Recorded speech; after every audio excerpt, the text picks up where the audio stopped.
गीता पढ़ती हो बेटा? नहीं। गीता नहीं पढ़ती हो, बाइबल पढ़ती हो? जी। बाइबल पढ़ना बुरा नहीं है, हर अच्छी पुस्तक पढ़नी चाहिए।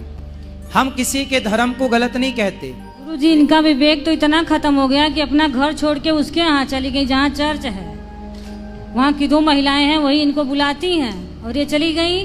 और हम लोग इतने परेशान हो गए कि पूछिए मत। गए ये लोग लेके आए, इनके पापा और मेरे मतलब पति गए। कथा सुनवाया करिए, सत्संग कराया करिए। ठीक, ये तो प्रसाद भी नहीं खाते गुरुजी हम भगवान जी का। बात कराओ। इतनी पागल है कि क्या बताऊं। प्रसाद क्यों नहीं खाते बेटा? उसमें लिखा है कि प्रसाद नहीं खाना चाहिए। क्यों? क्योंकि उनको छोड़ के किसी और को परमेश्वर करके नहीं मानना है। किसको परमेश्वर मानते हैं आप?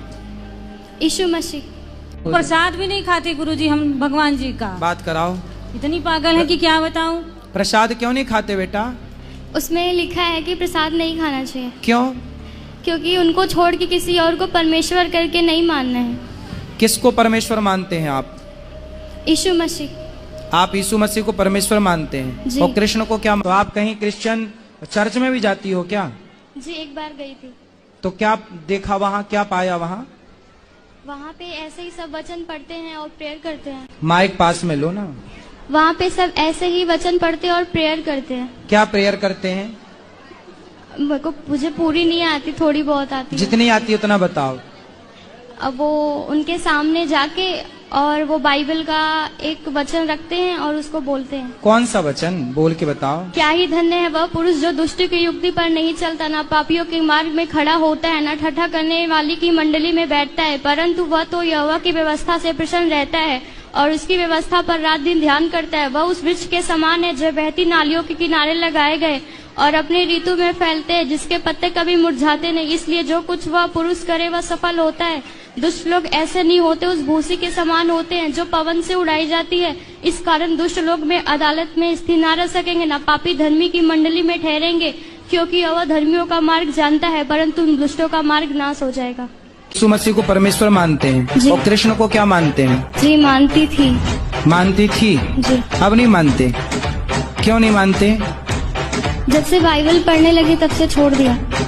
जब से बाइबल पढ़ने लगी तो कृष्ण को छोड़। वेद के 10वें मंडल में जब आप पढ़ेंगे पुरुषाह सुक्ता के अंदर, तो आपको पढ़ने के लिए मिलेगा।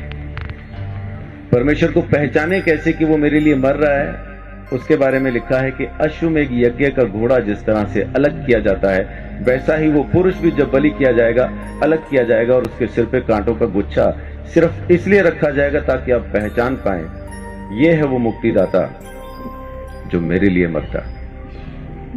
ये बात मैं परमेश्वर की कर रहा हूं, ईसाइयों की कर नहीं रहा। ईसाई की सुन के अगर समझ के सुनेंगे, आपकी समझ के बिल्कुल बाहर बातचीत है। एक ईसाई बोलता है, हिंदू सुनता है, कुछ समझ में नहीं आता। लेकिन जब एक पापी बोलता है मैंने उद्धार पाया, आप भी पा सकते हैं और परमेश्वर की जरूरत आपको भी है, तो समझ में आने लगता। तो इसलिए हिंदू मुस्लिम सिख ईसाई की चादर तो पहले उतार के फेंक दे। परमेश्वर चाहिए तो हिंदू को मिलेगा नहीं, किधर भी लिखवा लो। सिख को मिलेगा नहीं, मुसलमान को मिलेगा नहीं, ईसाई को मिलेगा नहीं, मिलेगा इंसान को। उस इंसान को जो पापी है, स्वीकार करता है कि मैं हूं पापी और मुझे एक मुक्तिदाता की जरूरत है, उसी को तो मिलेगा। पहलवान को डॉक्टर की क्या जरूरत है? जरूरत तो मरीज को है। तो धर्मी को परमेश्वर नहीं चाहिए, परमेश्वर तो पापियों को चाहिए, और पापियों को बचाने ही वो जमीन पे आया है, यही उसकी मोहब्बत है। तो मैं अपनी बात को यहां खत्म करता हूं कि परमेश्वर प्रेम है। बाइबल के अंदर लिखा है, पहला यूहन्ना की पत्री में 4 अध्याय में लिखा है कि परमेश्वर प्रेम है। उसके प्रेम को समझेंगे तो आप अपने पापों से मुक्ति पा सकेंगे। दोबारा जन्म होना नहीं है आपका। माफ कीजिए, एक चीज ये छोटी सी क्लियर करके मैं अपनी बात को खत्म करूंगा, क्योंकि अपन को शैतान ने एक वहम में डाला हुआ है कि इस जन्म में नहीं तो अगले में मुक्ति हो जाएगी, इसलिए अपन आराम से बैठे। कहने वाले ने कहा था काल करे सो आज कर, आज करे सो अब, पल में प्रलय होगी, बहुरी करेगा कब। लेकिन शैतान ने बोला आज करे सो काल कर, काल करे सो परसों। इतनी जल्दी क्या पड़ी है जब जीना है बरसों। बच्चे, आपका नाम क्या है? ध्रुव। आपके बच्चे कहां हैं? अजीब सवाल है। उम्र क्या है आपकी? 9 साल के बच्चे से मैं पूछ रहा हूं कि आपके बच्चे कहां हैं? आम के पेड़ पे जो मई जून में आम लगने हैं, इस वक्त कहां है? बहुत बहुत शुक्रिया। गुरुजी कहते हैं आम में, उसी पेड़ में वो आम है जो मई जून में दिखाई देंगे। तो ध्रुव के बच्चे कहां हैं? ध्रुव में। जब उसका मौसम आएगा बच्चे नजर आएंगे। तो जब ध्रुव नहीं था तब उसके बच्चे कहां थे? पापा में। और जब पापा नहीं थे तब ध्रुव के बच्चे कहां थे? दादा में। जब दादा नहीं थे तो कहां थे? तो उनके पिता में, उनके पिता में, उनके पिता में। ऐसा अपन किताब को फोल्ड करते जाएं तो उस आदम में पहुंच जाते हैं जिसको परमेश्वर ने बनाया और उसमें बीज डाल के कहा अब तुम पैदा करो। हर जानवर को, हर प्राणी को, हर चीज को परमेश्वर ने बीज के साथ बनाया और आज्ञा दी अब तुम पैदा करो।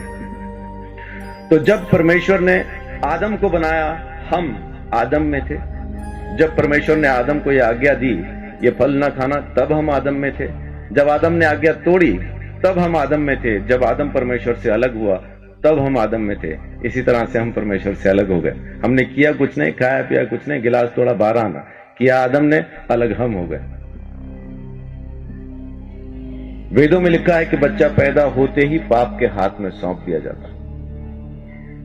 पैदा होते ही पापी हो जाता, कारण उसका बीज पापी है। एड्स जिस माँ बाप को है बच्चा पैदा करेंगे एड्स की बीमारी के साथ पैदा होना। इस वजह से हम पैदा ही पापी होते हैं।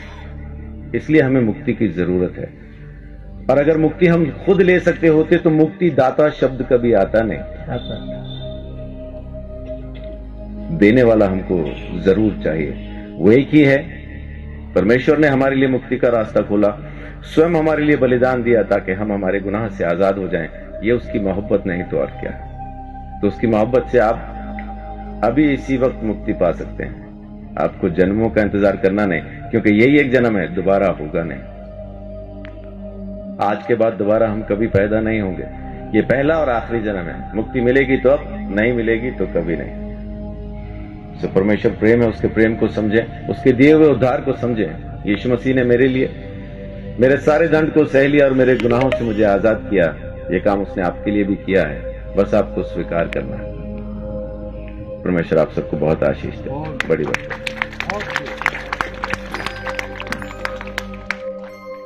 बहुत बहुत धन्यवाद पास्टर संदीप चौधरी जी का।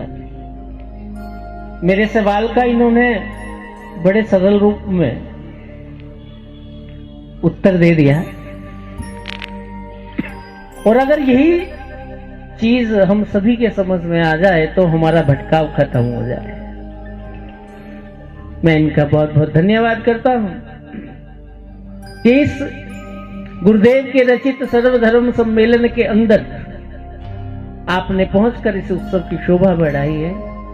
मैं आपका बहुत शुक्रिया अदा करता हूं। तो देखा आप लोगों ने किस प्रकार से ये बाबा एक बड़ी भीड़ के सामने, और जहाँ पे सब भाई हिंदू भाई हैं, बहनें हैं, उनके सामने इस बात की गवाही दे रहा है कि बाइबल बुरी नहीं है, बाइबल पढ़ना गलत नहीं है, बाइबल एक अच्छी किताब है, हर एक अच्छी किताब को पढ़ना चाहिए। मतलब बाबा का कहना है कि हर एक अच्छी किताब, मतलब इनकी नज़र में बाइबल अच्छी है। जो लोग बाइबल का विरोध कर रहे थे, जिन्हें लगता है कि बाइबल एक गलत है, बाइबल के अंदर गलत चीज़ें सिखाई जाती हैं, तो इससे भी पता है, क्योंकि जो पिछली वीडियो मैंने आप लोगों के साथ शेयर की थी, इस बहन ने किस प्रकार से भजन संहिता 1 को इस बाबा को बोलकर पूरा का पूरा सुनाया, जबकि ये बहन सिर्फ एक बार चर्च के अंदर गई है, सिर्फ एक बार चर्च के अंदर गई है। सोच के देख लो, आज हमें इस बहन से कितना सीखने की ज़रूरत है कि हम सालों से प्रभु यीशु मसीह में हैं और चर्च में भी जाते हैं, बट हमारे अंदर बाइबल का बिल्कुल भी नॉलेज नहीं है। तो हमें सोचना चाहिए, देखना चाहिए कि ये बहन किस प्रकार से एक बड़ी सभा के सामने, एक प्रकार से बहुत बड़ी सभा है और जहाँ पे हर एक व्यक्ति अपने धर्म की प्रशंसा करने वाला है, उन लोगों के बीच में खड़ी होकर ये प्रभु यीशु मसीह की गवाही दे रही है, प्रभु यीशु मसीह के बारे में बोल रही है कि वही मेरा प्रभु है, मेरा कोई प्रभु नहीं है। पहले मैं और ईश्वरों को मानती थी, लेकिन जब से मैंने बाइबल को पढ़ा है, मैंने अब प्रभु यीशु मसीह को जान लिया, मैं यीशु मसीह ही की बेटी हूँ। और इस वीडियो के अंदर आप लोगों ने ये भी देखा होगा कि किस प्रकार से ये जो इसकी मौसी थी, उसने कहा कि ये प्रसाद भी नहीं खाती है। तो इस बहन ने कहा मैं प्रसाद नहीं खाती, क्योंकि बाइबल में मना किया गया है, बाइबल में मना किया गया कि तू किसी और ईश्वर को ईश्वर करके ना मानना, सिर्फ परमेश्वर के, जो कि निर्गमन की किताब में आप लोग जाकर पढ़ लीजिएगा। और बाइबल नहीं चाहती है, बाइबल में परमेश्वर नहीं चाहता है, क्योंकि हम जिस परमेश्वर को, जिस ईश्वर को फॉलो करते हैं, जिस पर विश्वास करते हैं, तो कहीं ना कहीं हमें उसकी आज्ञाओं पे बने रहना बहुत ज़्यादा ज़रूरी है, हमें मानना चाहिए। क्योंकि अगर हम प्रभु से विश्वास करते, प्रभु पे प्यार करते हैं तो कहीं ना कहीं हमें उसकी आज्ञा मानना बहुत ज़्यादा ज़रूरी है, जो कि बाइबल का एक सबसे बड़ा कानून है, जो कि यूहन्ना 14:15 के अंदर हमें देखने को मिलता है कि अगर तुम मुझसे प्यार करते हो तो तुम मेरी आज्ञाओं को मानोगे। प्रभु यीशु मसीह ने ये कहा।